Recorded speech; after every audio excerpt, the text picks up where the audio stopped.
Hey, good morning. Hey, we skipped lesson 10 and we're moving on to lesson 11. Hope you don't mind.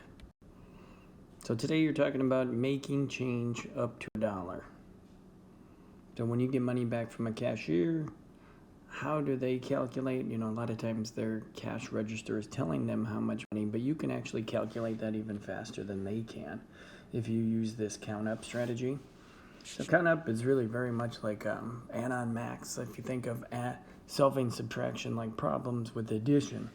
So if you were to be at a store and you spent $4.28 and you pay with a $5 bill, how much change are you supposed to get?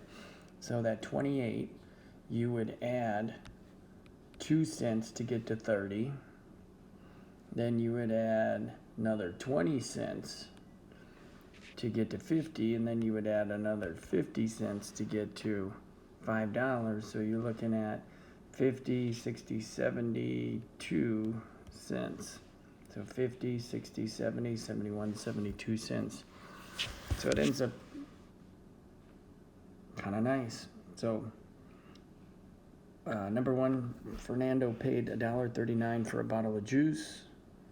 He paid with 2 $1 bills, so how much change would he get? So really you're going from $1.39 up to $2. So you would do a plus 1 to get to 40, plus 10 to get to 50, plus 50 to get to $2, and then you'd have to find the sum of those three. So 50 plus 10 is 60, plus 1 is 61 cents. It ends up being pretty quick. So here you have $4.53. So at a book sale, Anna bought a book for $4.53. She paid with a $5 bill, so we have to count up to get up to $5. So I would do plus 7 to get to 60. And then you could do plus 10, 70, plus 10, 80, plus 10, 90, plus 10. Or you could just make that big jump. So if I'm at 460, I know that I'd have to add 40 cents. So I'm looking at a total of 47 cents. I'll let you do the last one on your own. Now the next page is more meant for school. So if we were there, we would actually go through this. We'd have partners, you'd buy some stuff. So for this one, what you can do is just circle what you would buy. So if you're for lunch, if you're going there for lunch, maybe you'd get an orange juice, maybe you'd get a banana, and you'd get a granola bar.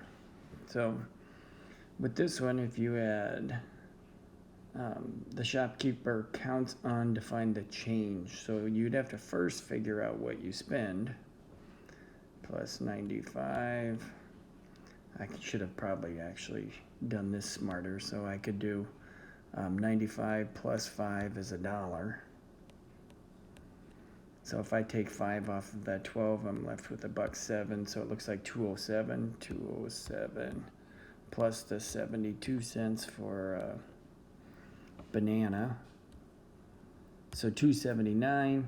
So I would pay with $3. So that one's actually pretty easy. How do you count on with that or count up? So I'd go plus 1 to 80 and plus 20. So I should get 21 cents back. And you only have to do one of these, but make it reasonable. So maybe you buy everything, find out what the total is, and then see if you were to pay with only dollars, how much change would you be getting? Real life. I like this. Fun.